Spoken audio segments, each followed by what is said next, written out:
الحمد لله رب العالمين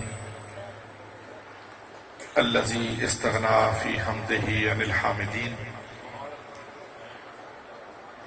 والصلاة والسلام على حبيبه سيدنا محمد خاتم النبيين أكرم الأولين والآخرين الذي استغنى بصلاة الله عن صلاة المصلين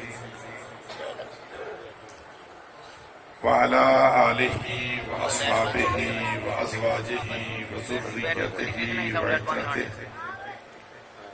وعلى أولياء أمته وعلماء ملته وسائر أمته إلى يوم الدين برحمتك يا أرحم الراحمين.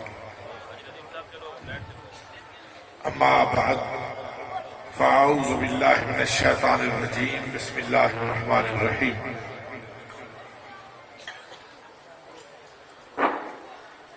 محمد رسول الله صدق الله العلي العظيم وصدق رسوله النبي الكريم الأمين.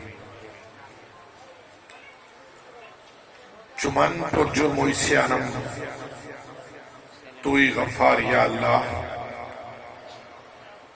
چمن بعیب و نقصانم توئی ستار یا اللہ، چنا کن از کرم برمن بنائے توبہ مستحکم کہ رانم بر زباں ہر لحظہ استغفار یا اللہ،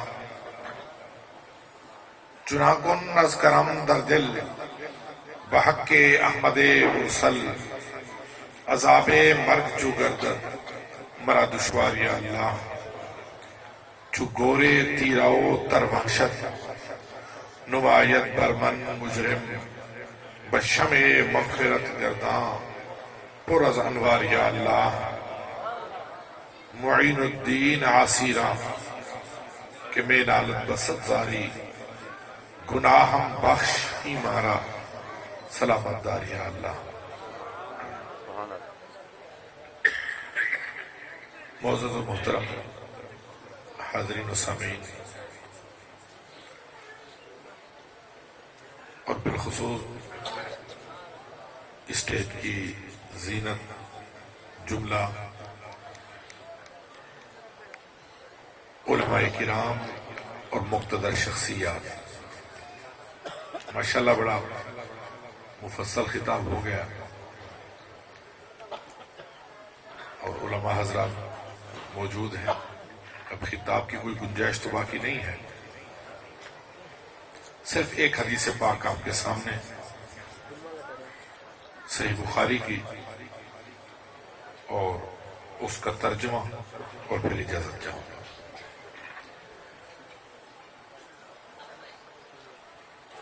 ہمارے آقا و مولا صلی اللہ علیہ وآلہ وسلم بے مثل اور بے مثال ہے. سبحان اللہ. بے مثل اور بے مثال ہے. ہم انہیں نور بھی مانتے ہیں اور ہم انہیں بشر بھی مانتے ہیں. جب بشر کہتے ہیں تو ساتھ میں ہم کہتے ہیں کہ انہیں خالی بشر نہ کہو، انہیں سید البشر کہو، انہیں افضل البشر کہو، انہیں خیر البشر کہو. اور آپ ایک ایسی ہستی ہے کہ جو ہر عیب سے منزہ ہے، منزہ عن العیوب ہے، مبرہ عن العیوب ہے اور بے مثل اور بے مثال ہے. انتہائی سادہ الفاظ استعمال کر رہا ہوں. اس کی دلیل کیا ہے؟ دلیل ہر دعوے کی ایک دلیل ہوتی ہے اور دلیل مانگی جاتی ہے. دلیل مانگنے والے دلیل مانگا کرتے ہیں کہ بھی آپ نے یہ دعویٰ کیا تو اس کی کیا دلیل ہے. دلائل تو بے شمار ہیں. ایک ایسی آسان دلیل بتا دوں کہ جو ہر ایک کی سمجھ میں آ جائے. جب بھی آپ سے کوئی اس دعویٰ کی دلیل پوچھے کہ بتاؤ آپ اپنے نبی کو بے مثل و بے مثال مانتے ہو، ہر عیب سے پاک اور صاف مانتے ہو، اس کی دلیل، تو جواباً اتنا کہنا ہے کہ آپ چونکہ محمد ہیں صلی اللہ علیہ وآلہ وسلم، آپ چونکہ محمد ہیں، اور محمد ہوتا ہی وہ ہے کہ جس میں کوئی عیب نہ ہو. ٹھیک ہے؟ کیسے وضاحت کر دوں؟ محمد کا مادہ ہے حمد، ایسا ہی ہے نا، محمد کا مادہ حمد ہے. حمد مطلب تعریف کرنا، اور اتنا تو آپ سبھی جانتے ہوں گے نا کہ تعریف خوبی پہ ہوتی ہے، خامی پہ تعریف نہیں ہوتی.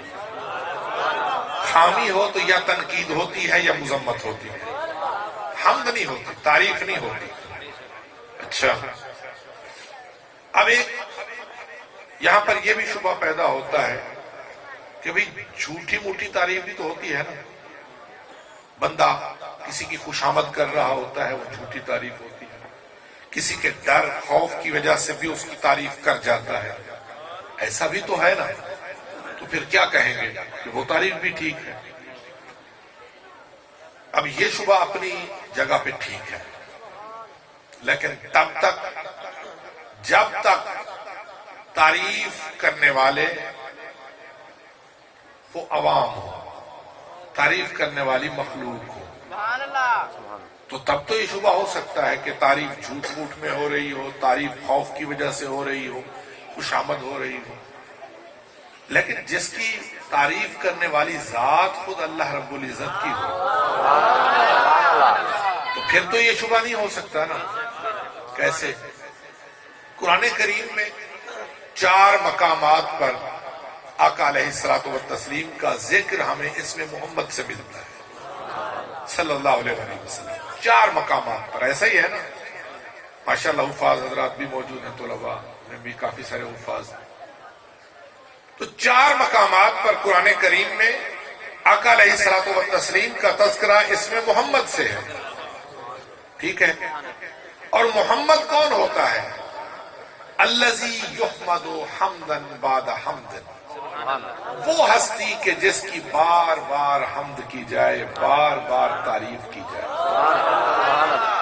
اور کل جامع لصفات الخیر یسمى محمدا، ہر وہ ہستی جو خوبیوں کا مجموعہ ہو اسے محمد کہا جاتا ہے. تعریف خوبی پہ ہوتی ہے، خامی پہ تعریف نہیں ہوتی، یا تنقید ہوتی ہے یا مذمت ہوتی ہے. اور جب مخلوق بھی محمد کہہ رہی ہے، خدا اللہ رب العزت اپنے کلام میں بھی محمد کہہ رہا ہے، تو پھر یہ ماننا پڑے گا کہ جو محمد ہے وہ بے عیب ہے. ٹھیک ہے؟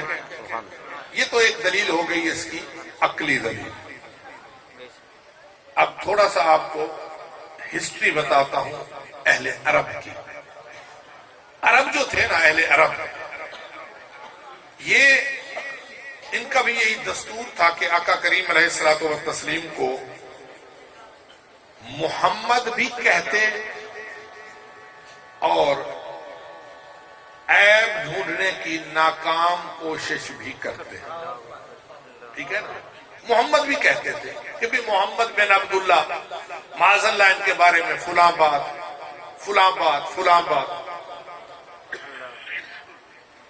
اور کسی نے ان کی توجہ دلائی اس جانب کہ تم اہل عرب ہو، قرآن بھی عربی میں اترا، یوں تم اہل زباں ہوئے، تو تمہیں کیا یہ پتا نہیں ہے کہ ایک طرف کہتے ہو کہ وہ محمد ہیں اور دوسری طرف ان میں عیب ڈھونڈتے ہو؟ اور پھر یہی بات کہ محمد تو وہ ہوتا ہے کہ جس کی حمد ہو، اور حمد ہوتی ہے خوبی پہ، اور تم محمد بھی کہہ جاتے ہو اور ساتھ میں جو ہے وہ ان میں عیب ڈھونڈنے کی ناکام کوشش بھی کرتے ہو. تو اب تمہارے پاس جو ہے وہ 2 راستے ہیں، 2 چوائسز ہیں. یا تو انہیں محمد کہو اور بے عیب مانو، محمد کہو اور بے عیب مانو. یا دوسری چوائس کیا ہے تمہارے لیے کہ محمد ہی نہ کہو، محمد کہنا چھوڑ دو. پہلی بات ان کے لیے مشکل تھی، دوسری بات ان کے لیے آسان تھی. مسلمان کے لیے تو دوسری بات ممکن ہی نہیں ہے نا. کہ علماء حضرات نے لکھا، امام سیوطی نے انہوں نے لکھا کہ کوئی بندہ اگر غیر مسلم ہے، مسلمان ہونا چاہتا ہے، اور وہ کلمہ طیبہ پڑھتے وقت لا الہ الا اللہ محمد الرسول اللہ کی بجائے آقا کریم علیہ الصلوۃ والتسلیم کا دوسرا ذاتی نام احمد لے لے اور یوں کلمہ پڑھے کہ لا الہ الا اللہ احمد رسول اللہ، تو فرماتے ہیں وہ مسلمان نہیں ہوگا. مسلمان ہونے کے لیے اسے محمد الرسول اللہ کہنا پڑے گا. مسلمان کے لیے تو چارہ ہے نہیں. ان کے لیے دوسری بات آسان تھی. انہوں نے کہا ٹھیک ہے ہم محمد نہیں کہیں گے. اور پھر اس کے ہمیں باقاعدہ ثبوت ملتے ہیں. ایک شعر تھا، عربی کا شعر. ابو لہب کی بیوی تھی، ایک بیوی جس کا نام تھا عورا. وہ ایک شعر پڑھتی تھی، مزمم قلینا ودینہ ابینا وامرہ اسینا. مقصد اس کا شعر کا یہ تھا کہ وہ مزمم سے معاذ اللہ آقا کریم علیہ الصلوۃ والتسلیم کی ذات اقدس مراد لیتی تھی.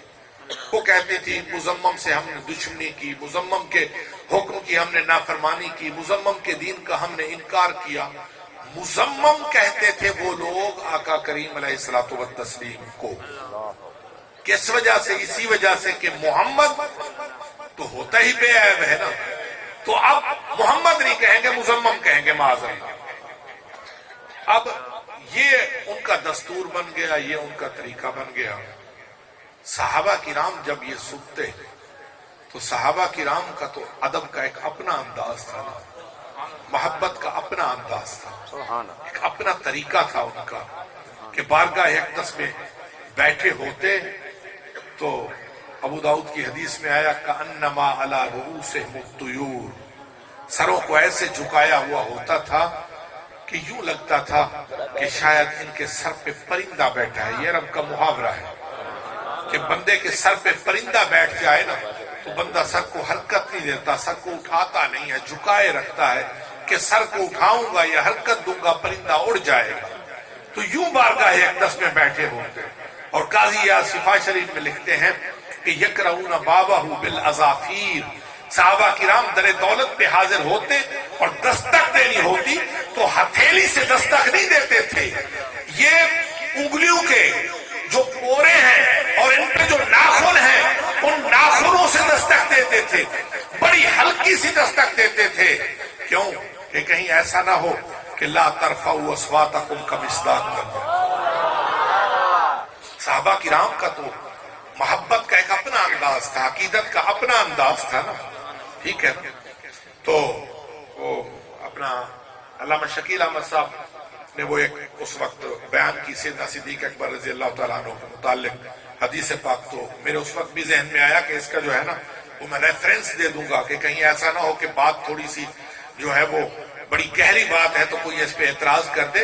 امام سیوطی لکھ رہے ہیں اس کو جو ہے الخصائص الکبریٰ میں، اور امام جو ہے وہ ابو نعیم لکھ رہے ہیں اس کو دلائل النبوت میں کہ جس وقت بکریوں نے آ کے سجدہ کیا نا، انصاری کا باغ تھا اور اس نے آقا کریم علیہ الصلوۃ والتسلیم کو بلایا تھا. سیدنا ابوبکر صدیق بھی ہمراہ ہے، سیدنا عمر بھی ہمراہ ہے، صحابہ کرام دیگر بھی ہمراہ ہے. آقا علیہ الصلوۃ والتسلیم جو ہے اس انصاری کے باغ میں تشریف لے گئے. وہاں پر بکریاں ہیں، بکریاں سجدہ ریز ہو جاتی ہیں بارگاہ رسالت مآب صلی اللہ علیہ وآلہ وسلم میں. اور بکریوں کو سجدہ ریز ہوتے جب دیکھا تو سیدنا ابوبکر صدیق رضی اللہ تعالیٰ عنہ نے یہ جملے ارشاد فرمائے نحن احق بالسجود لک من هذه الغنم. آقا یہ بکریاں آپ کو سجدہ کریں، ان میں تو عقل نہیں ہے. آقا ہم میں تو عقل ہے، تو پھر ہمارا حق زیادہ نہیں بنتا کہ ہم سجدہ کریں. نعرہ تکبیر، نعرہ رسالہ، عظمت مصطفیٰ، مقام مصطفیٰ.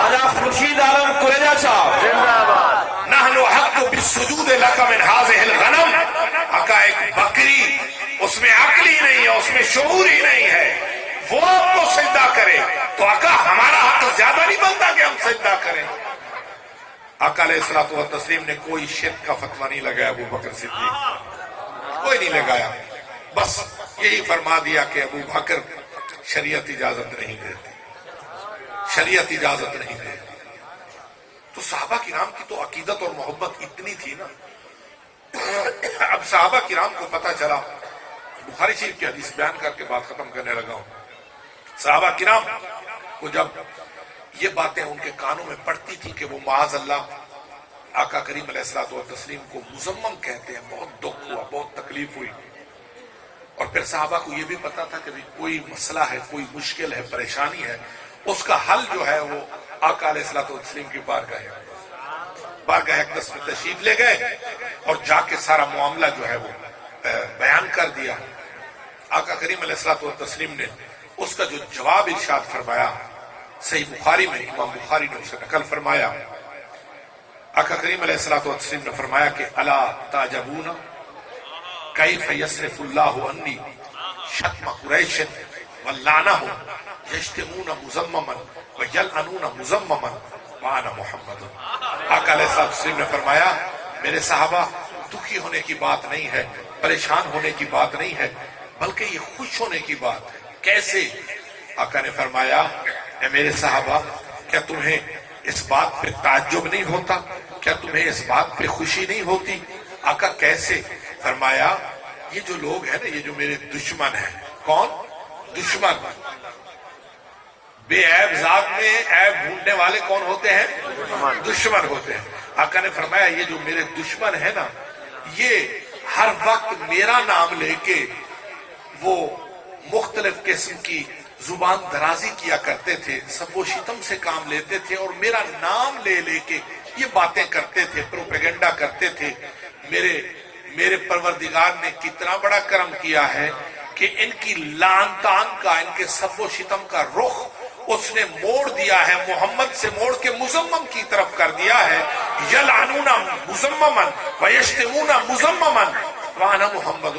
سرکار نے فرمایا اب یہ مذمم کو لعن طعن کر رہے ہیں، مذمم کو سب و شتم کر رہے ہیں، تو میرے صحابہ دکھی کیوں ہوتے ہو؟ انہیں کرنے دو، ہوگا کوئی مذمم، ہم تو محمد، ہوگا کوئی مذمم، فرمایا ہم تو محمد ہیں صلی اللہ علیہ وآلہ وسلم۔ تو بس کوئی بھی دلیل مانگے نا کہ دلیل کیا ہے، تو اسے یہی کہنا کہ میرے نبی کا نام جو ہے وہ محمد ہے، یہی اس بات کی دلیل ہے کہ آپ بے عیب ہیں، منزہ عن العیوب ہیں، مبرہ عن العیوب ہیں، بے مثل بے مثال ہیں۔ کوئی مثل مصطفیٰ کا کبھی تھا نہ ہے نہ ہوگا، کسی اور کا یہ رتبہ کبھی تھا نہ ہے نہ ہوگا۔ کسی وہم نے صدا دی کوئی آپ کا مماثل، تو یقین پکار اٹھا کبھی تھا نہ ہے نہ ہوگا۔ میں ان حضرات کا بہت شکر گزار ہوں جنہوں نے مجھے یہاں پر کچھ علماء حضرات کی موجودگی میں مجھے کچھ بولنے کی اجازت عطا فرمائی، اور آپ تمام جو طلباء ہیں، تمام طلباء کے لیے کہ اللہ کریم آپ سب کو علم اور عمل کے